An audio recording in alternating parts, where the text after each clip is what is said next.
नमस्कार। पिछले संडे की ये घटना है 6 जून को। कनाडा में एक परिवार रात को ऐसे ही घूमने के लिए रास्ते पे निकला था। तभी एक ट्रक पीछे से आता है और उनको उड़ा के चला जाता है। वो फैमिली थी, उसमें 5 मेंबर थे। जो बुजुर्ग था, उसकी माँ, उसकी पत्नी और उसकी एक बेटी और एक बेटा। ये हादसे में खाली वो 9 साल का बेटा छोड़ के सबकी जगह पे मौत हो जाती है। और जो बेटा है वो हॉस्पिटल में एडमिट किया जाता है उसको, और उसको अभी भी ट्रीटमेंट चालू है। ये वैसे देखें तो ये एक रेगुलर घटना है, हाईवे पे ऐसी घटना होती रहती है। लेकिन इसकी विशेषता क्या है? मरने वाली जो फैमिली थी वो एक मुस्लिम परिवार था, और जो कुचलने वाला, मतलब जो ड्राइवर वो पिकअप ट्रक चला रहा था, उसका नाम था नेथानियल वेटमैन। वो एक 20 साल का बंदा था, और वो एक अंडा जो रहता है, एक का पैकिंग फैक्ट्री में काम करता था। और उसने वो उनको कुचला था। कुचलने के बाद वो 7 किलोमीटर पे जाके एक पार्किंग लॉट में रुक गया। उसने एक टैक्सी ड्राइवर को बोला कि भाई, मैंने ऐसा ऐसा किया है कि मैंने एक फैमिली को कुचला है मेरे ट्रक के नीचे, ज़रा आप पुलिस को बुलाओ। तो टैक्सी ड्राइवर हैरान हो गया। उसने पुलिस को फ़ोन किया, पुलिस आ गई, उसको अरेस्ट हुआ। अरेस्ट होने के टाइम जो टैक्सी वाला, जो उसने जो बयान दिया, उसमें वो बोलता है कि वो लड़का, उसके चेहरे पे ज़रा भी मायूसी नहीं थी, वो हंस रहा था। बाद में उसका स्टेटमेंट लिया गया, और वो स्टेटमेंट लेने वाला जो ऑफिसर था, उसने बोला कि ये एक रेगुलर एक्सीडेंट नहीं है, तो ये एक आतंकवादी कृत्य है। जो लड़का था, वो लड़का उस फैमिली को पहचानता नहीं था। उससे उसकी कोई पहचान नहीं थी। खाली उनका जो पोशाक था, वो मुस्लिम पोशाक उन्होंने परिधान किया था, उस फैमिली के सभी मेंबर ने। और ये लड़के के मन में मुस्लिमों के प्रति तीव्र घृणा थी। इसके लिए उसने वो फैमिली को पूरा कुचल डाला। ये एक बहुत ही दुखद और निंदनीय घटना है। इस घटना के बाद पूरे जगत से तीव्र प्रतिक्रिया आई। फ्रांस के पंतप्रधान जस्टिन ट्रूडो, इन्होंने बोला कि एक इस्लामोफोबिया की घटना है, और हमारे मिट्टी में खाली प्यार पलता है, हेट के लिए कोई जगह नहीं। अब इस्लामोफोबिया, ये जो शब्द जस्टिन ट्रूडो साहब ने जो बोला, उसका मतलब क्या है, और ये जो घटना घटी है उसका क्या विश्लेषण है, ये हम अभी थोड़ा विस्तार में देखेंगे। फोबिया का मतलब होता है कि डर, अनावश्यक डर, किसी चीज़ के बारे में अति डर अथवा अनावश्यक डर, इसको फोबिया बोलते हैं। जब ये एक व्यक्ति को होता है तो एक साइकियाट्रिक डिसऑर्डर माना जाता है, जैसे कि ऊंचाई का डर, नहीं तो जमाव का डर, भीड़ का डर। इस टाइप के बहुत सारे फोबिया रहते हैं।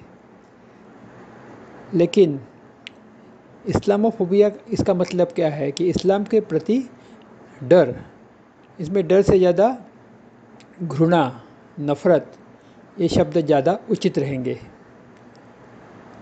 जब एक पूरी कम्युनिटी, वेस्टर्न कम्युनिटी, जिसमें ये इस्लामोफोबिया डेवलप हो रहा है, तो वो एक पूरी कम्युनिटी जब एक रिलीजन का हेट करती है, उसकी नफ़रत करती है, तो उसको हम लोग एंटी मुस्लिम रेसिज़म भी कह सकते हैं। तो ये एंटी मुस्लिम रेसिज़म, उसके बारे में जब चर्चा होती है, तो वेस्टर्न वर्ल्ड से जो कुछ उसके जो रीज़निंग होता है, उसके जो कोई रीज़न्स देते हैं, तो ये ऐसे रीज़न्स है कि पहला रीज़न है कि इस्लामोफोबिया होने के कारण, मुख्य जो कारण है, तो वो ये है कि जो दहशत इस्लाम ने पूरे जग में फैलाई रखी है। ऐसा इस्लाम कहना तो गलत होगा, लेकिन जो मुस्लिम जो फंडामेंटलिस्ट है उनके वजह से जो टेररिज्म एक्ट पूरे जग में फैला है और पूरी दुनिया एक दहशत के नीचे दबी हुई है।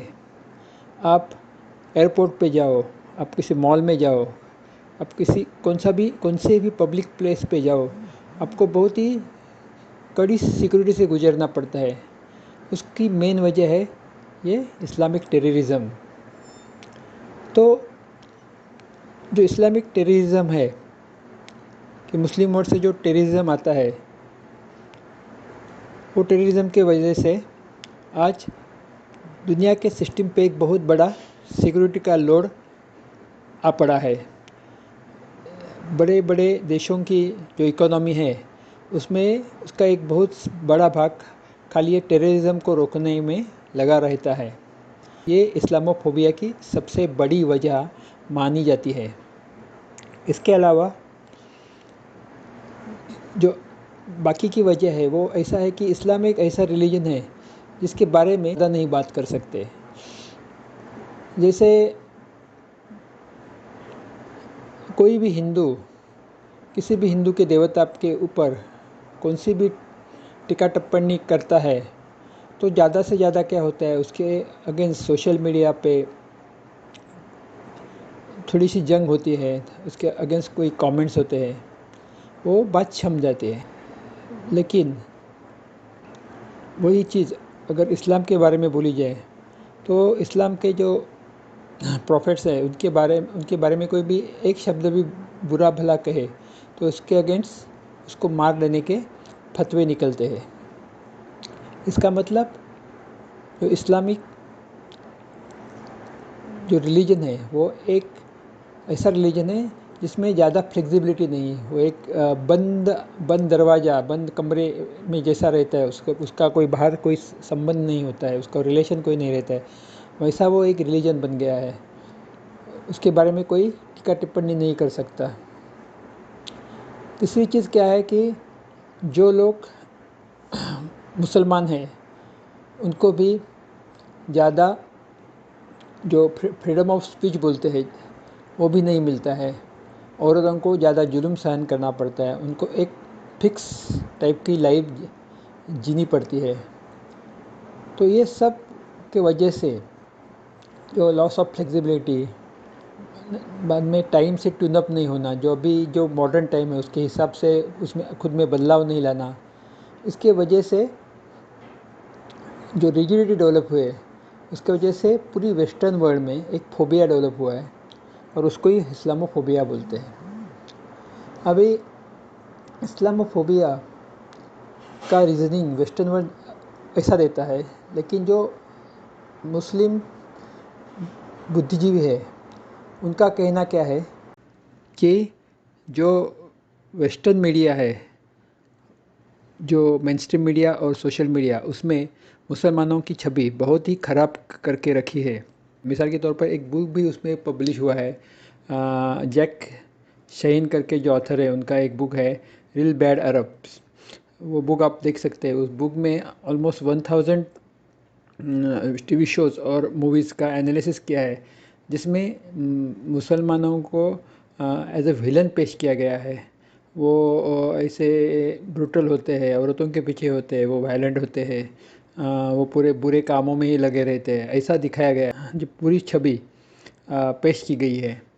मिसाल के तौर पर जो मूवीज़ है, बेरूट है, 1517 पेरिस, बाद में 70 एमटेबे करके एक जो मूवी है वो भी आप देख सकते हैं। दूसरी चीज़, वेस्टर्न वर्ल्ड में ऐसे ऑथर्स है जो आर्टिकल्स लिखते हैं, उनका नॉवेल्स है, उसमें जो हमेशा इस्लाम को बुरा भला कहते हैं।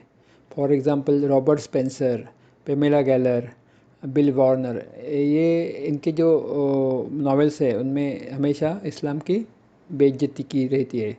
उसके वजह से जो इस्लामोफोबिया है वो डेवलप होने में उनकी मदद होती है, ऐसा इस्लाम के जो बुद्धिजीवी है उनका मानना है।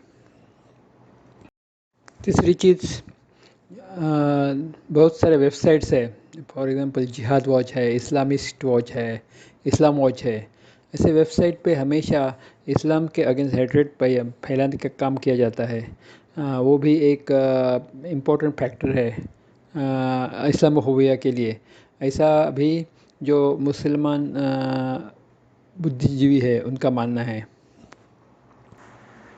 जो सर्वेस पूरे जग में हुए हैं, स्पेशली अमेरिका में, वो ये बताते हैं कि एक YouGov करके पोल हुआ था 2019 में। उसमें 37% अमेरिकन्स, उनका जो इस्लाम के प्रति जो व्यू है वो अनफेवरेबल है। दूसरा एक सर्वे प्यू सर्वे करके हुआ था, उसमें 41% अमेरिकन्स ऐसा मानता है कि इस्लाम वायलेंस को इनकरेज करता है, मतलब इस्लाम हिंसा को प्रोत्साहन देता है। ऐसा एक उसमें से निष्कर्ष निकला था सर्वे में। और दूसरे एक सर्वे में 57% अमेरिकन ऐसा मानते हैं कि इस्लाम ये ऐसा रिलीजन है जो अमेरिकन वे ऑफ लाइफ को मैच नहीं होता। तो ऐसे सर्वेज भी अवेलेबल है जो इस्लामोफोबिया के का जो कंसेप्ट है उसको उसका पोषण करते हैं। इस्लामोफोबिया की वजह से जो मुस्लिम कम्युनिटी है, जो मुस्लिम लोग जो शांति से जीना चाहते हैं, उनको अननेसेसरीली जो तकलीफ़ों का सामना करना पड़ता है, वो ये है कि एक तो उनको एक्सक्लूजन रहता है। मतलब उनको इजीली स्वीकार नहीं किया जाता किसी भी जॉब में, या उनको अगर किसी जगह रेंट पे घर लेना हो तो उनको वो इजीली नहीं मिलता है। कि किसी मॉल में उनको अगर जगह चाहिए तो वो इजीली नहीं मिलते है। तो वो उनको बहुत तकलीफ़ रहती है ऐसे ऐसी चीज़ें पाने के लिए। दूसरी चीज़ ये है कि दहशत, वो हमेशा दहशत के नीचे जीते हैं, क्योंकि वेस्टर्न कंट्रीज़ में उनके उनके ऊपर कभी भी अटैक होना, उनको गाली गलौज करना, उनको मारना, ये चीज़ें होती रहती है। तो वो हमेशा एक दहशत के नीचे रहते हैं। तीसरी चीज़ ये रहती है कि उनको नफ़रत झेलनी पड़ती है। मतलब मेट्रो में जाओ या रेलवे में जाओ, किसी पब्लिक ट्रांसपोर्ट में जाओ, या किसी समारंभ में जाओ, तो उधर उनका स्वागत नहीं किया जाता। उनको एक बुरी नज़र से देखा जाता है, उन नज़र में नफ़रत रहती है। ऐसा अनुभव उनको होता है। और चौथी चीज़ है तो डिस्क्रिमिनेशन, मतलब किधर भी वो जाते हैं, मतलब कौन से भी सेक्टर में, हेल्थ सेक्टर हो या फाइनेंस सेक्टर हो, तो उनको डिस्क्रिमिनेट किया जाता है। उनको उनके साथ अलग तरह का बर्ताव किया जाता है रेस्ट ऑफ द सिटीजन से। ये अनुभव उनको होता है। तो ये 4 चीज़ें उनको फेस करनी पड़ती है। इसके लिए वो जो मुस्लिम नागरिक जब वेस्टर्न वर्ल्ड में जाते हैं तो वो दबाव के अंदर रहते हैं, दबाव में रहते हैं। तो इस्लामोफोबिया का हम एनालिसिस करें, वो भी निष्पक्ष वृत्ति से करें, तो एक चीज़ साफ नज़र आएगी कि आज जो सर्वसामान्य नागरिक किसी भी देश का हो, उसके मन में जो मुस्लिमों के प्रति जो नफ़रत पैदा हुए, उसका सबसे इम्पोर्टेंट रीज़न क्या है कि जब भी वो किसी भी सिक्योरिटी चेक पे उससे गुज़रता है, तो जो तो उसके मन में ये विचार आता है कि आज मुझको ये जो ह्यूमिलिएट किया जाता है सिक्योरिटी चेक से गुज़रने के टाइम। अब एयरपोर्ट पे जाओ, मॉल में जाओ, किसी भी पब्लिक प्लेस पे जाओ, तो आपको जो सिक्योरिटी चेक से गुज़रना पड़ता है, तभी आपको बहुत सारा ह्यूमिलेट किया जाता है। आपको बेल्ट उतारना पड़ता है, आपके वैलेट वगैरह सब उतार के रखने पड़ते हैं। तब उसके मन में ये ख्याल आता है कि ये सब क्यों हो रहा है। तो उसका सबसे बड़ा रीज़न ये है कि टेररिज़म। और ये टेररिज़म के बारे में कोई भी बच्चा बोल सकता है कि 95% ऑफ द टाइम्स टेररिस्ट ये मुसलमान होते हैं। एक ऐसा कहावत भी रूढ़ हो गई है, बोला जाता है कि all Muslims are not terrorist but all terrorist are Muslims. तो अगर मुस्लिम बुद्धिजीवियों को अगर लगता है कि इस्लाम जो एक शांति का संदेश देता है, वो इस्लाम जो उसका ओरिजिनल फॉर्म है उसमें उसको पुनर्प्रस्थापित करना हो और दुनिया में इस्लाम के प्रति नफ़रत के बदले प्यार जगाना हो, तो उनको अपने खुद के रिलीजन में सुधार लाना पड़ेगा। अगर आपके घर से बदबू आ रही है तो पहली चीज़ आप लोग क्या करते हो कि आपके घर को आप स्वच्छ करते हो, उसको धोते हो, किधर बदबूदार चीज़ घर में है उसको निकाल के फेंकते हो, तभी वो घर से खुशबू आने लगती है। इसका मतलब अगर आपके रिलीजन में कोई ऐसे लोग हैं जो आपके रिलीजन को बदनाम कर रहे हैं, तो उनको एक्सपोज करना आपका कर्तव्य है। इसका मतलब आपका जो धर्म ग्रंथ है कुरान, उसका जो मीनिंग है उसको मैनिपुलेट करके उसका गलत मीनिंग निकाल के आज जो युवाओं को भड़काया जाता है, उनको जिहाद करने के लिए प्रोत्साहित किया जाता है, तो इसके लिए जो रिस्पॉन्सिबल लोग हैं उनको आपको सीधे रास्ते पे लाना होगा। दूसरी चीज़, जो टेररिस्ट आज पूरे दुनिया में फैल गए हैं और सब दुनिया को तकलीफ़ दे रहे हैं, अगर वो टेररिस्ट आपके गांव में, आपके गली में, आपके मोहल्ले में आते हैं, तो उनको पनाह देने के बदले उनको उनको सिक्योरिटी जो अथॉरिटी है, प्रॉपर अथॉरिटी है, उनके पास पहुंचाना, ये भी आपका कर्तव्य है।